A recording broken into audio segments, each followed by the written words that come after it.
Hey tuners, do you have a favorite ship inside of your favorite webcomic? We love talking about the ships that sank and the ships that sailed inside of our favorite webtoons, and today we're giving you a behind-the-scenes look at the Toon Ladies Podcast, episode number 4, where we hung out with award-winning author Amber R. Duell, episodic fiction author Elle Beaumont, and cosplayer Sharkey to talk all about our favorite ships. We may have gotten into some fake fights, we giggled a lot, and sometimes we were on the same page, and sometimes we were not. So here's a behind-the-scenes look at what happened on the podcast. Check it out.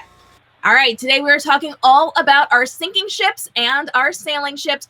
We're incredibly excited because we are joined by our fabulous friends Amber R. Duell and Elle Beaumont, who are both young adult novelists. Ladies, how are you today? Good, how are you? Good, we're so excited to have you. Can you tell us a little bit about your books before we dive in? Amber, let's start with you. I am Amber R. Duell. I write YA fantasy. I'm the author of Fragile Chaos, the Dark Dreamer trilogy, and When Stars Are Bright.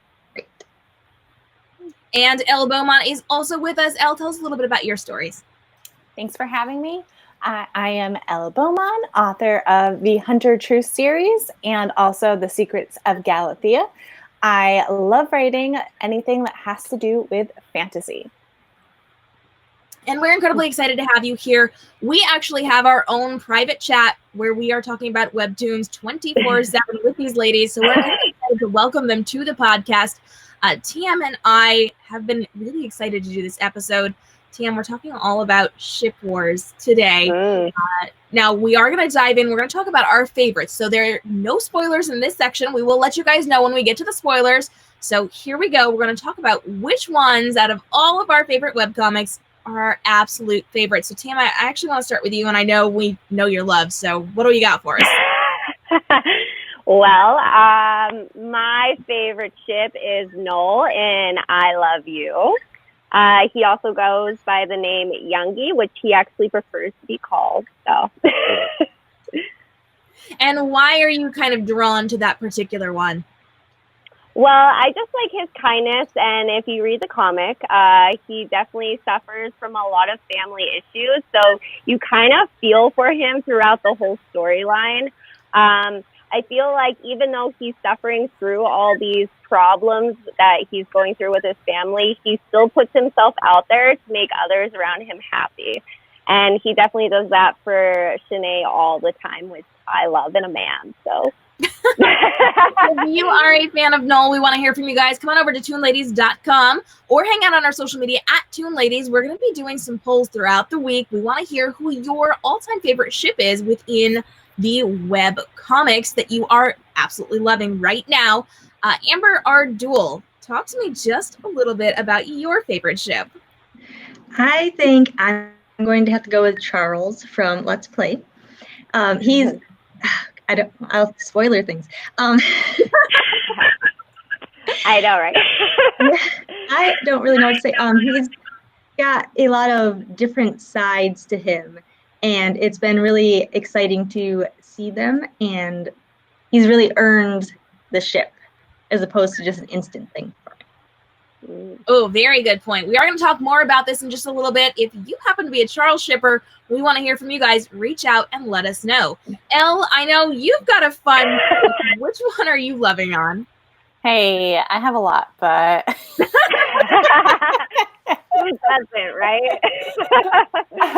I'm going to actually say that my Dear Cold-Blooded King has to be my favorite. It's got a big ship, honestly, but I'm going to have to go with Ryusaki as my one true pairing with May. And that's another one that's just riddled with spoilers, but I'm going to have to say, in spite of everything that is going around, he allows May to be herself and doesn't expect her to be anything except for herself and does support her through that. And what's more romantic and swoony than that?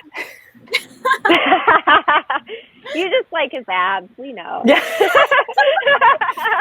PG. Oh, fantastic. We're off to a great start. We want to hear from you guys. Let us know who is your all-time favorite ship in any of the webcomics out there. We've got quite a few we're going to be chatting about today. And if I were going to jump in and weigh in on this particular conversation, I would have to agree with both Elle and Amber. I'm a big fan of Ryusaki, and I love Charles with Sam as well. But we're going to get into that in just a minute. So if you want to be heard, go ahead and send us a video clip, an audio clip, or you can send us a quote over on toonladies.com, and we might just feature you in an upcoming episode of our live broadcast talk show over on YouTube every Sunday, or in a future episode of the podcast. So we want to hear from you. Give us a shout out. Tell us who's your favorite ship and why. Now, if you guys don't like spoilers, we are going to be talking spoilers in this next section. We're going to be discussing Let's Play, I Love You, Kismet, My Dear Cold-Blooded King, and Sub-Zero. So if you are not up to date and you don't want spoilers, now might be a great time to skip ahead or come back for the next episode. But if you are down for the spoilers, or if you're caught up, this is for you guys. So let's jump in. We're going to talk all about one of our favorites as a group, Let's Play. So in Let's Play, TM, we've got a number of different potential love interests. Tell me a little bit about who the boys are. Okay, so one of the first boys that pops up in Let's Play is Link. And I believe all of you guys were big Link shippers at one point in time. We were. Although that became a Titanic. So spoiler alert, Link doesn't make it past the first couple episodes. That ship definitely sinks. There's no room on the door. No. No. He sunk hard. He sunk very, very hard. That was a hard one. Yes, it makes Sam feel very uncomfortable. I think of her personal appearance too, so it was very awkward. Feel very uncomfortable. Yes. Very shocking. Too good to be true kind of ship. The next shipper is Marshall. He's a big one. He is kind of the villain to lover type of thing going on between Sam and him. She basically idolizes him. She always wanted him to see her video game and review it, and he gave her video game a very bad review because he didn't play it correctly. So finally, he feels really bad about it, and he does a re-review, plays it correctly, and loves her game. They have a lot of interesting chemistry going on, either a brotherly type of love, or it could be something more. So it's going to be interesting to see how that unravels in the story. And my personal favorite is Charles too in Let's Play. I'm a big Charles shipper, was since the beginning. I love that blonde hair. So and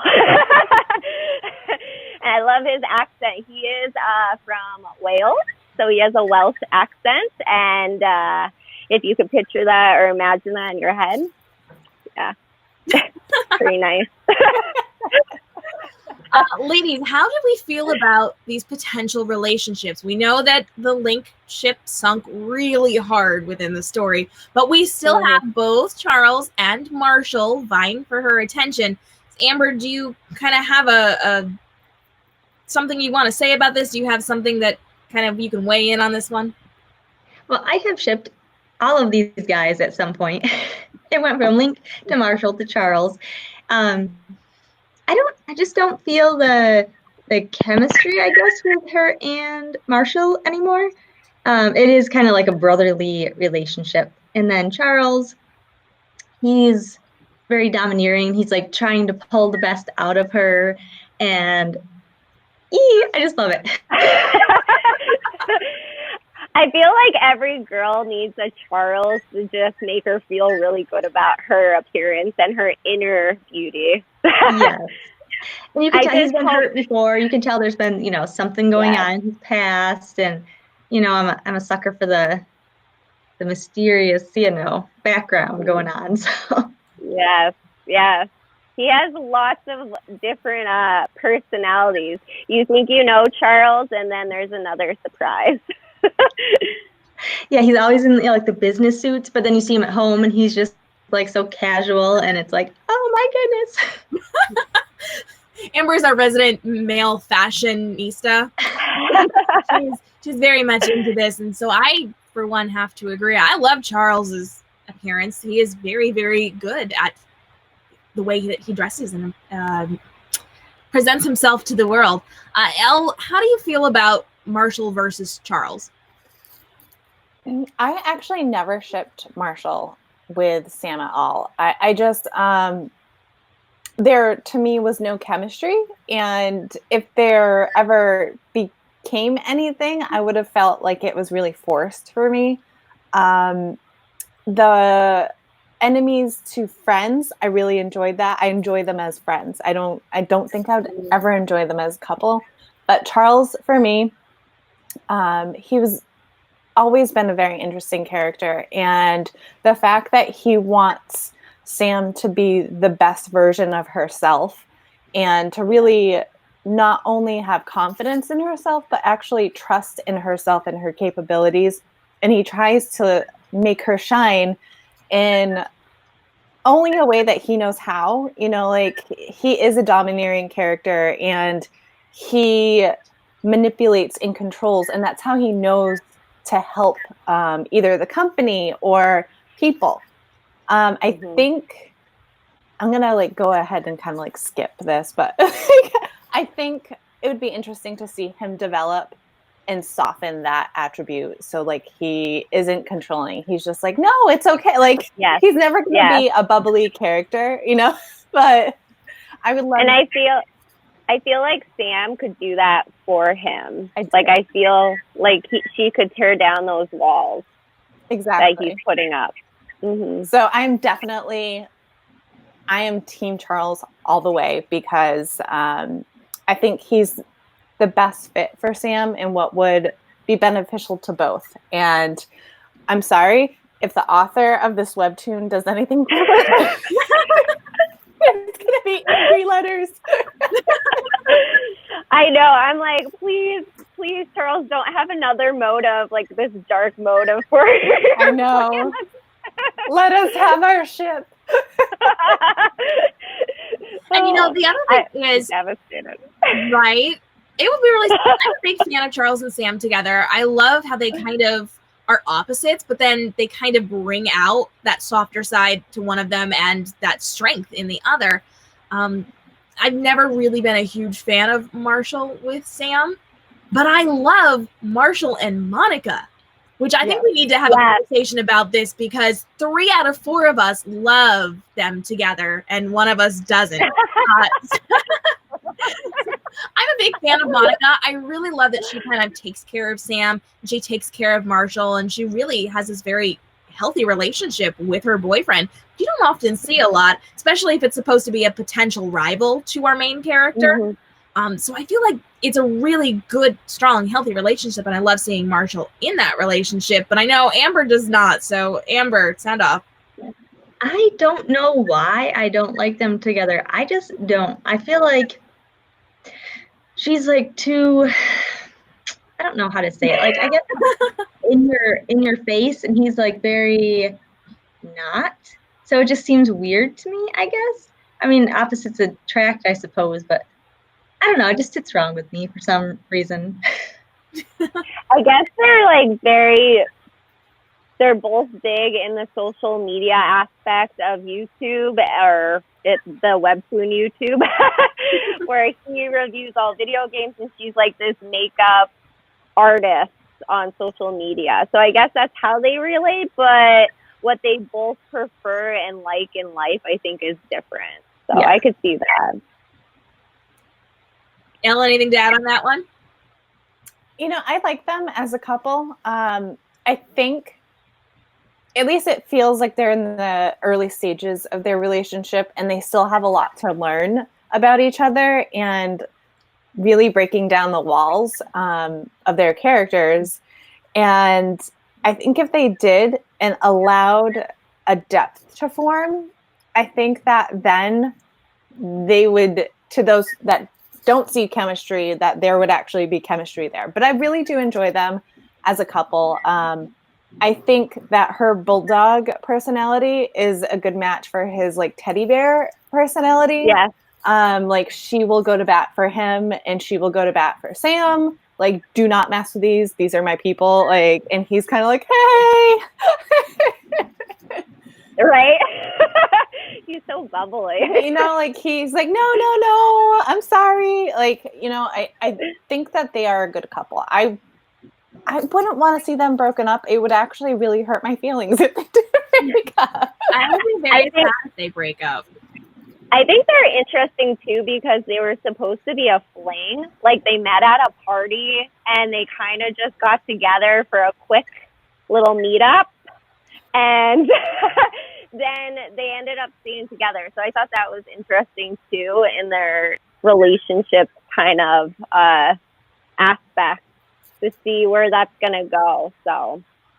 And I feel like that Marshall not wanting to take it public is going to become a huge problem for them too. Yes. Yeah, I definitely see that coming. And you could see that it bothers her. Like she's commented on that a couple of times. So. Yeah, I think there's a lot of room. The way that the author wrote this, it's really nice to see that there's so much room for growth in all of the characters. Mm-hmm. Especially Marshall, he acts like a little boy. Like honestly, he acts like a little boy with his feelings. He acts like a little boy with how he acts, and just everything. So I believe that's going to cause like a little rift between Monica and him. Yeah, I could see that, and it's going to be interesting to see what they do with Charles with his background too, because his wife cheated on him and left him, so, and that's why he has all these walls up. So it's going to be interesting to see how the story unravels each of them and how their characters are going to grow from there. So, and I feel like it's really interesting too because we have mentioned that Sam and Charles are kind of on the opposite side of the spectrums. They're bringing out things in each other, but I also feel like Marshall and Monica are also kind of on those opposite wavelengths, and they're bringing out things in each other. So I feel like we're going to see how either this is going to work really, really well for these potential couples or really, really not well for these potential couples. So I totally have a prediction that I don't think any of us would like, but I feel that Charles and Monica might end up together and Marshall and Sam might end up together. That's just a prediction of mine. So I don't want it to happen, but I thought it was so weird in the hospital how Charles and Monica shared that look with each other. And I don't know how Marshall and Sam's chemistry is growing. And I'm like, I don't know what's going on, but I don't like it. No. Hey, you have predictions. We want to hear from you guys. Come on over to toonladies.com or leave us some comment love and let us know what your predictions are for Let's Play. And if you send us a video or a soundbite, you might just hear it in an upcoming live broadcast episode of the Toon Ladies Talk Show or an upcoming episode of the Toon Ladies Podcast. Come over to toonladies.com and get that sent into us. Switching gears just a little bit, we're actually going to talk about TM's ship. We're going to talk all about I Love You. So, TM, tell me a little bit about our love interests in this one. Oh, look at that red hair. Nice. Okay. So, in I Love You, we have Shanae, and she has a very dark past of bullying and growing up with her dad because her mom left with her sister, and it's very confusing and complex.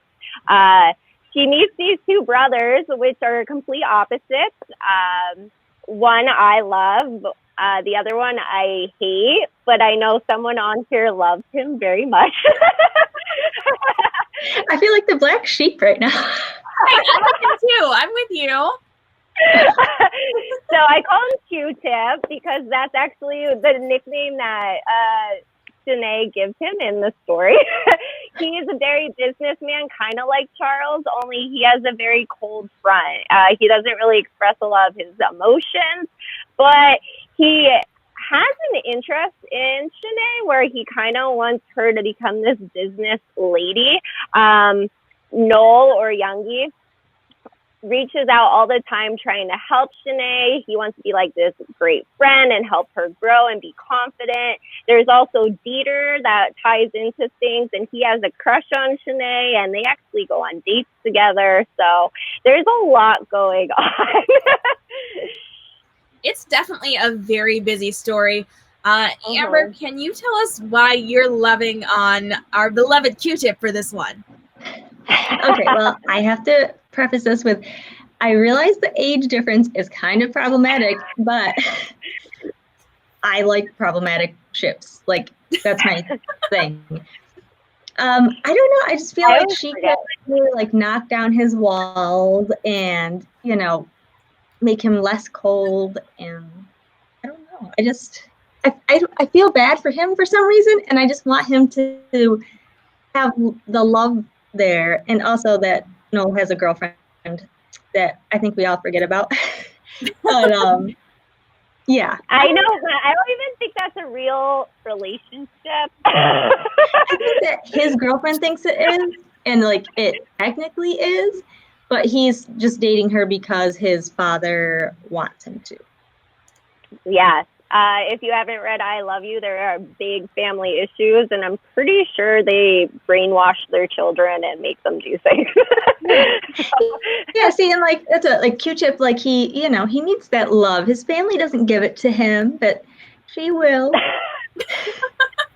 Elle, how do you feel about all this? Ooh, ship is sinking. No. I'm going to be out on my own island. I actually do not have a ship for this webtoon because I started out very strongly on the Q-tip ship, and then weird stuff happens, and I do mean really weird stuff happens, and I end up not liking any one character with her. Dieter ends up coming in out of nowhere, and he really inserts himself, and I'm not saying I ship him at all, but he really just is there for her, and I appreciate that. And Noel and Q-tip are going through this really weird family stuff and really hard family stuff. Q-tip ends up changing, and I'm like, no, why did you do that? You just regressed, and I don't like you anymore. He definitely did. And Noel, I enjoy his character because his number one goal is to see Shanae happy. Like, that is the number one goal. But that's also like Dieter's saying, I want you to be happy. I want to support you. So like those two boys. And then there's Q-tip, like, you need to change yourself. Like, you need to be somebody completely different because you're a slob. Like, you eat at McDonald's. Like, so I don't like that aspect of him. And I don't know, that's so hard. I don't really ship anybody. Like, I wouldn't be mad if she ended up with Noel, but I don't know. I think Q-tip like regressed because he kind of got nervous or like scared of what he was starting to feel and how the relationship was progressing. So he kind of like withdrew back into like, his walls. Like, I feel like it didn't fit into this cookie cutter shape that he has allowed his dad to make for him, and he's trying to not disappoint his dad, and he's trying to be this perfect kid because he's always had to be this perfect kid. And I feel like he's trying to make Shanae fit into that cookie cutter. Yeah, she's like this jigsaw puzzle. Right? But, like, we can't forget there's something going on. So Q-tip had a friend base, which is very shocking to even imagine him going out with other people and doing things. But he had this friend base, and I think they all broke up, and it's hinted that he did something on the business lines of things that they broke their friendship up. So I hope that the author starts unraveling these stories a little bit more so we can see, because I feel like we get a little bit, and then we're left with a cliffhanger and we never really find out. So I'm really excited to see, and I hope that Noel gets stronger and he's not this hurt puppy anymore. Or I'll cuddle him up. So in either way. If anybody with power is listening, TM will take Noel as a Christmas present. So we're just saying, send it along to toonladies.com. I'm very interested to see. So any fans out there, I want you to comment down below and put your ship. Are you a Q-tip ship or are you a Youngie ship? Because I'm always fascinated to see all the Q-tip ships that are still going strong. So good for you. Stick with your ship. We've got our paddle. We've got our little paddle. Scooping out water. It's a little broken. Ignore the little hole. It's just a little leak. We're taking in water. We're taking in water. KM, who do you ship in I Love You? I originally started out on the Q-tip ship, and then it got a little weird. So I'm kind of in the place with Elle right now. I'm really not sure who I ship. I like Noel. Noel has a girlfriend. Noel also has a lot of stuff going on. Dieter's... I don't believe it. I'm crushing that.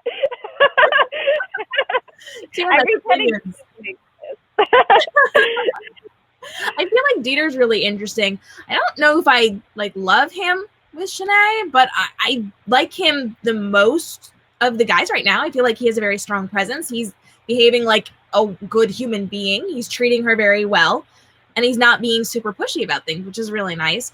But we also have her best friend who has just returned from the U.S., Min Hayek, if I said that right. And he could potentially be a love interest. Now, we do have him kind of in the background, acting like the best friend, trying to kind of set her up and help her out and do all these fun things. But I feel like now that he's back and he's seeing all of these men come after this girl, he may kind of change some of his feelings, and we might have another love interest on our hands. What do you think, Tia? I think so, too. I think he's very interesting. He acts like he wants Dieter with her. However, he takes full charge of what Dieter's saying and how he should approach her, and he's telling her, you want to know what she likes, you want to know what her favorite foods are, and all that. So he's very invested in hooking them up, but I think it's to disguise his true feelings for her. And I also think he's pretty cute too. So he gives me some Noel, he kind of looks like Noel a little bit. For sure. And speaking of best friends who like to get involved in their friends' relationships, I think we need to switch gears just a little bit. We're going to be talking about the Kiss Bed. So, TM, tell us a little bit about the boys in the Kiss Bed. So the Kiss Bed is a super cute comic. It's very refreshing to read. It's not a lot of drama. There's Joe, Patrick, and Oliver. So there's 3 boys, and it's all set in a high school setting. Sarah Lynn is our main character, and basically her best friend Patrick dared her to kiss a stranger for her first kiss. She goes up to Oliver in a train station, bends down while he has his eyes closed to kiss him, and he kind of freaks out. It was very embarrassing and awkward situation. Here later on, she finds out that Oliver is her neighbor and that he is also going to be tutoring her. Makes it more awkward for her. She has a crush on Joe, which is Oliver's brother. So all these characters are definitely tied in some way. Patrick is her best friend, and he actually has a secret crush on her. And if you didn't see the finale, you need to go read it right now because it is whoa. So, Amber, I don't understand on this one. I have not read this one yet, so I'm just going to listen. That's right. I did forget about that. Elle, where do you stand on this one? As far as like ships go? Yes. I'm definitely Team Oliver on this one. Me too. Team Oliver. He's my little my little grumpy cat. He really is. And I think from when we see him in the subway freaking out to the finale, he ends up growing a lot, and you get to see his little onion layers peel back, and he kind of loses the grumpy cat expression a little bit, and just a little, the eyebrows soft. Yeah, they just get a little softened, and he has like this little smirk. That's and there's like a bonding over something, so like I don't want to like completely spoil it, but I definitely am Team Oliver. Yes, me too. So, TM, why are you Team Oliver? Why am I? Yes. I kind of like the hidden flirtation that he shows when he's tutoring her. He jokes around about giving her her first kiss then, and you can see that he kind of cares about her feelings when she's stressing out, and he's like, listen, it's okay, and he tries to build her back up in his grumpy type of way. So I feel like I like him a lot because of that, because he has this inner nice, kind boy in him. Patrick, I like too, but Patrick also shut Sarah Lynn down like hardcore in their past, and I feel that now, just because these other guys are around Sarah Lynn, that's why he wants her. I don't know if he technically really loves her. Yeah, I'm going to agree with you there, TM, because I do not like Patrick whatsoever. Like, I really, really don't. I think he is a horrible friend. he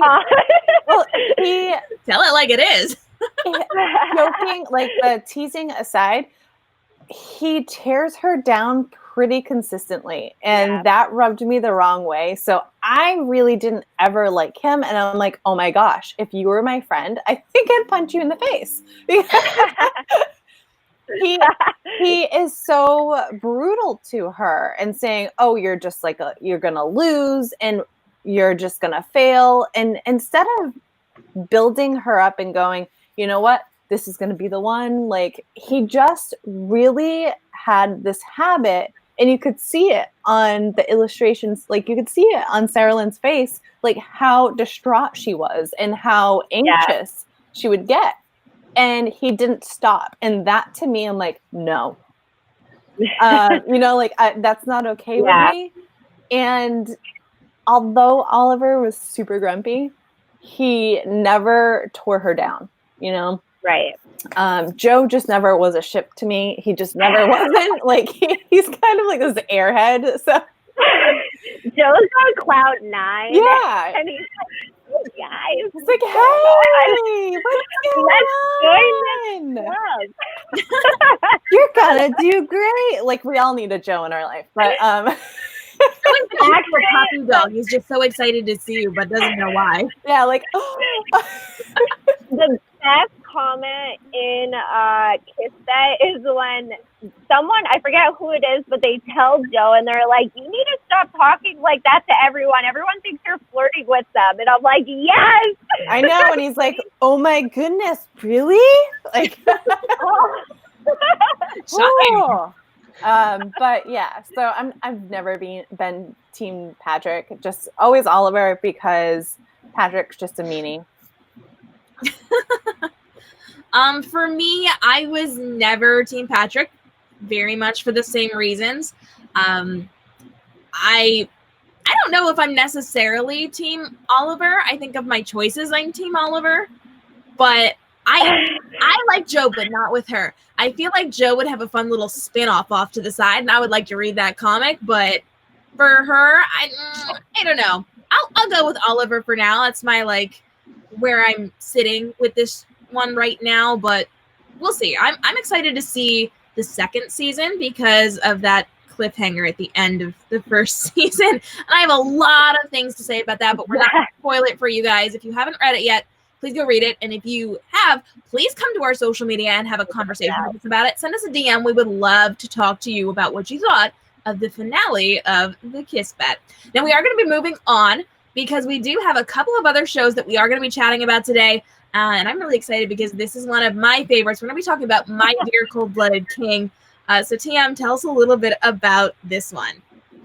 Okay, so My Dear Cold-Blooded King was the second comic on WEBTOONs I ever read.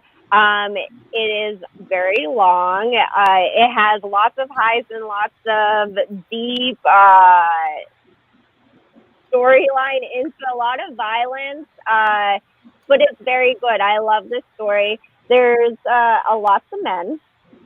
So May is our main character, and she's just a villager, and kind of gets herself into this awful situation where she is taken to the kingdom of the Blood King, and they make her stay there, and she has to marry the Blood King, and she thinks the Blood King is someone, but really it is not, and things get a little tricky, and she ends up falling for actually the real Blood King, and but her past relationship comes back, and he is the big villain, Yuta, and he wants her back for himself, but he also wants to take down the Blood King because the father of the Blood King tore down his whole entire palace and his whole city, and very dark, very deep. I mean, there's a lot going on. It's hard to sum up in a summary, it really is. There's just so much, but if you haven't read it, you should definitely check it out. It has one of the most beautiful art styles, and it definitely ties into a lot of Asian type of culture with the outfits, and it's just a beautiful read. So in this one, we've got 3 different potential love interests. There's actually more, but we're going to focus on 3 of them. So Amber, where do you stand on these ships? Oh man, this was a hard one.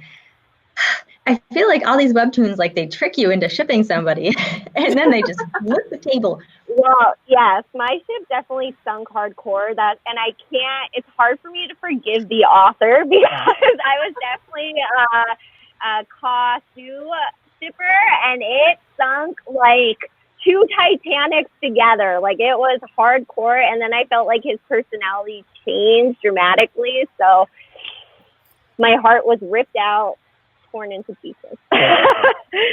Well, with this one, I cheated and I looked, and I know who she picked.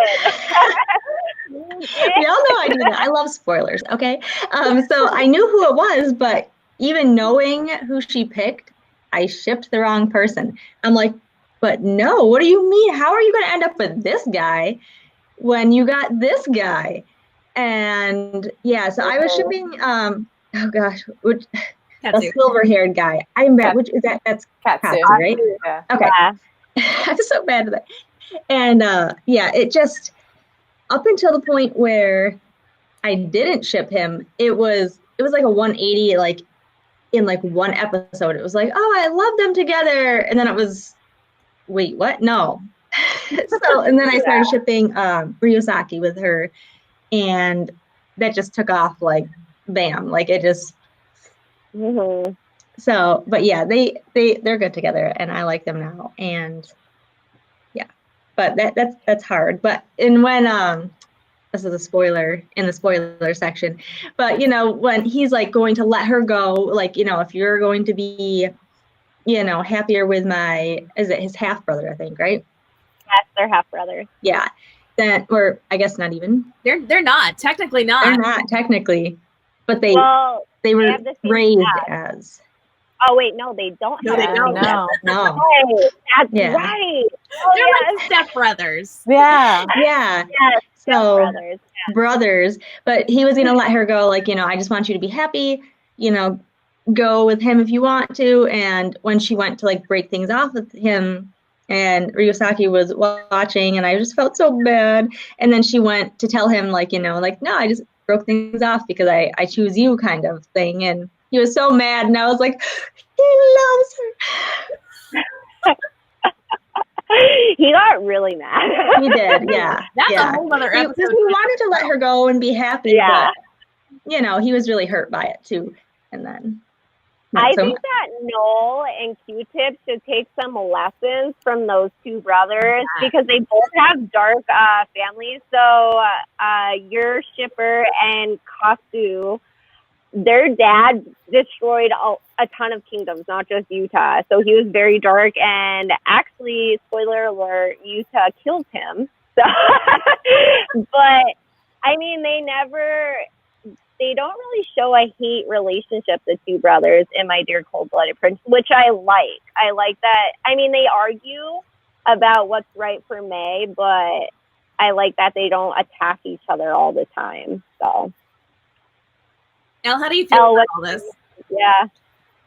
So my ship never changed. I was always for, like, from the first episode when they're inside the establishment, like I was like, who is this character? Because I love this character. Like, please don't end up being a creep. And I was so grateful that he wasn't a creep. I so was riding that ship, and I was like on a speedboat, kind of like, yes, I'm like full speed ahead. And I was so happy that, spoiler, my ship sailed in like full speed ahead, because I just so enjoyed Ryusaki's character. He always wanted what was best for Mei, but would not do something for her, would not make her fit into this mold. Didn't say, no, you can't do that. He was like, you know, like, you can do that, and don't worry, I'm going to be in the bushes protecting you. Like, he didn't try to smother her, unless he was flirting. He was pretty smothering when it came to flirting. But I genuinely enjoyed him because he really did wear his feelings on his sleeves. He was, even though he was supposed to keep secrets, he was always straightforward, and always told the truth, even when he probably shouldn't have. You know, like, he liked playing games, but he didn't toy with her. And I could like gush for a straight hour about his character. I just honestly, and it has nothing to do with his abs. It was like everything, or his hair, like.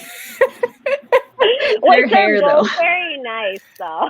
They're both very nice. You know, like, I thoroughly enjoyed his character. And I really did like Katsu, even though he did end up changing and you get to see the true him come out.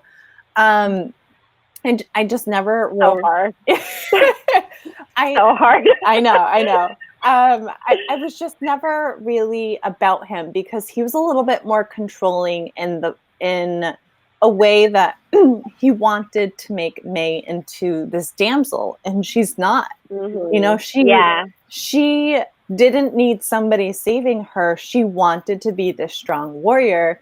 And Ryusake is like, all right, I've got your back and your front. And yes, head to toe, all over. Yes. And Katsu, even, spoiler, even says himself, he really wanted a damsel, and she did not fit what he needed and wanted. And then, of course, there's Yuta, and I loved Yuta. I really, truly did. As a boy, he suffered so much, and I feel like if he stayed in Mei's life, the story would have been different.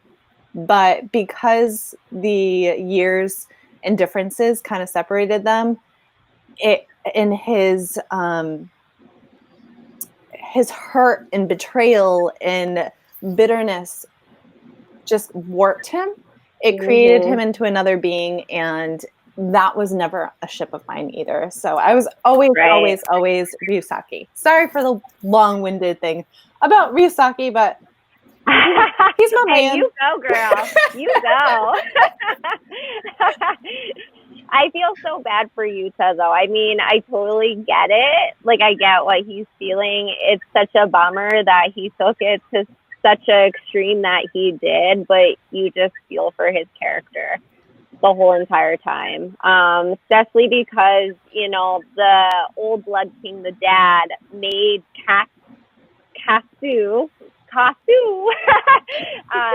basically beat him, and they were friends, like kind of friends. They basically took Yuta into the palace and made him a servant, but him and Katsu became friends, but then the dad made him beat him. So like there is just this whole thing going on with poor Yuta, and now his girl's taken, and he's like, what is going on?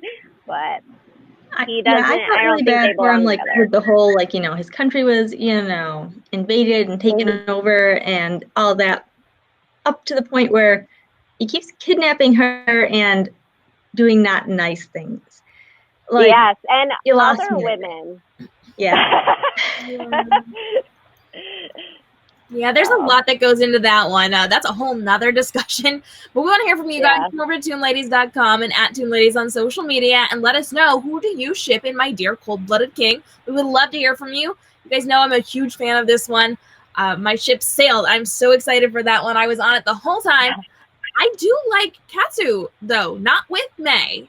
But I liked him in general until, like, right up to the point where he kind of switches personality. And I'm not loving him with his current love interest. Not loving that one. But I would love to see him in the next season find happiness. That would be great. But I'm definitely Team Ryazaki. Love it all the way. We want to hear from you guys. So give us a shout out. Let us know, where do you stand on this ship? Did your ship sail? Did it sink? Is it sinking harder? Let us know. You guys. And before we wrap up today, we do have one more we are going to be chatting about, and that is Sub-Zero, which is actually has some similar vibes to My Dear Cold-Blooded King. So, TM, talk to us a little bit about Sub-Zero. Okay, so it has similar art style. It definitely has a lot of Asian culture in it and some vibes in it. Clove is a dragon princess of one nation, and Cairo is a red dragon prince of another nation, and they have been battling for years, all the way back to when the dragons were their own forms. Now, Clove is said to be married to Cairo, and they're doing this basically to stop the war that is going on. So Cairo is the one love interest. Aaron is the other love interest, which KM loves, even though it's a sinking ship. To the point. Aaron is Clove's bodyguard, and basically they grew up together, and it shows some flashbacks, and they were pretty cute growing up as teenagers, and they would flirt all the time. Now it's a little awkward that he's bringing her to this other palace for Clove to be married. And when she meets Cairo, they definitely have an enemy type of vibe going on. They hate each other just because of the war. And Cairo puts on this very forward front with no shirt on in water and steam. And then, but things soften. And spoiler alert, Clove has a hard time changing into her dragon, and Cairo is like trying to help her do that. Cairo has no problem turning into his dragon at all. You see their relationship blossom, and I think that Clove is definitely feeling some romantic vibes for Cairo, and Aaron is kind of thinking a lot. But he can't help it. I mean, there's going to be a wedding either if he likes it or not. So the poor guy. But definitely a lot of Last Airbender vibes in there. So with the whole dragons. If you like Zuko, definitely read Sub-Zero. Amber, where do you stand on these ships? For me, Aaron is not even on a ship. He doesn't have a ship. He has like floaties. Like floaties. He's just over there. Whoa. Okay, like, yeah, you grew up together and you're friends. I get it. You like her. She's a princess and you're, the guard, so you shouldn't be like in a relationship. So, you didn't pursue it. But wow, could you be more of a jerk than to wait until she goes to another country to marry a prince and save like millions of people and stop a war to be like, so hey, us. Like, no, okay, it's done. Hey, you lost your shot. You should have stayed there. Like, send another guard. I'm sorry, I'm mad at him. Like, that's annoying. Get out of here. You had your chance. You blew it. But Amber's angry. Softening around her, and he's like trying to help her with her dragon, and he saves her life. With his dragon, he saves her life, and you can just tell that, like, he likes her and she likes him. So I'm rooting for it. Elle, how about you?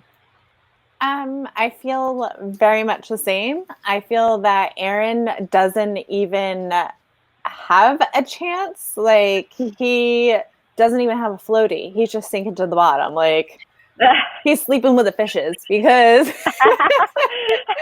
where's Tora? I know exactly.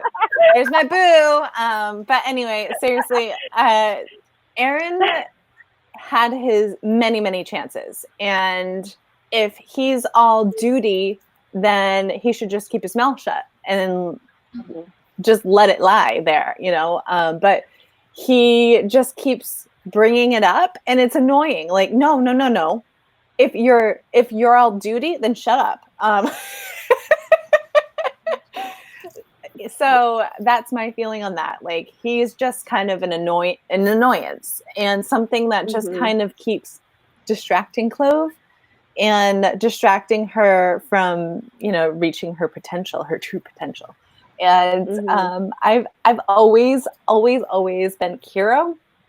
I just feel like we've seen that he's more than just like this hot-blooded dragon, and he actually has this really interesting character, aside from that. And I really think that, excuse me, I'm losing my voice because I'm getting all excited. On my opinions. But I really think that they would be really good for each other for many reasons. And I foresee their union, because there is going to be a wedding, dang it. I foresee their union creating something brand new. So yes, that's my opinions. Now I have to jump in here because everybody's hating on Aaron. I like Aaron, but I have to qualify what I'm going to say here. So I know going into this that she was not going to end up with him. And I know that it's really bad timing and he's making some bad choices. And I agree. I don't like that. He needs to go.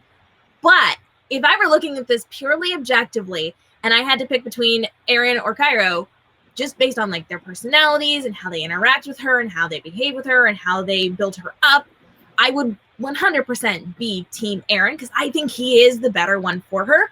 But I think because of this situation and because he waited a really long time, it is not going to happen, and it should not happen because she has to save 2 kingdoms right now. So purely objectively, based on personality and how they work together, totally Team Aaron. Based on the particular storyline, I know that's not going to work, and I don't like where it went. So Team Cairo by default is where I'm at. By default. By default. It's nonsense. Same. Exactly. Guys, let us know. We want to hear from you. Jump on the ship wars. Come over to toonladies.com or at Toon Ladies on the social media platforms and sound off. Let us know. Leave us a comment. Send us a DM. Send us an email. And tell us which ship you are on. And are you like me looking at this objectively, or unfortunately like everybody else looking at it in terms of the story? Tell us which one you are on and send us those videos and those sound clips in case you want to be featured in an upcoming episode of our live broadcast show every Sunday on YouTube, or part of our podcast for an upcoming episode. We would love to hear from you guys. And ladies, we had a great time chatting about our ship wars today. If you guys know of ships that we should be chatting about, please let us know. We would love to get that in an upcoming episode. And if you have strong opinions, we might just invite you onto one of these episodes so that you can participate in the ship wars as well, because it is so much fun as we are hanging out, having these conversations with you guys. We want to know who your favorite ships are. Amber and Elle, thank you so much for joining us today. We appreciate both of you being here. Make sure that you are checking out Amber and Elle's books one more time. Amber, which books are yours? Fragile Chaos, the Dark Dreamer Trilogy, and When Stars Are Bright.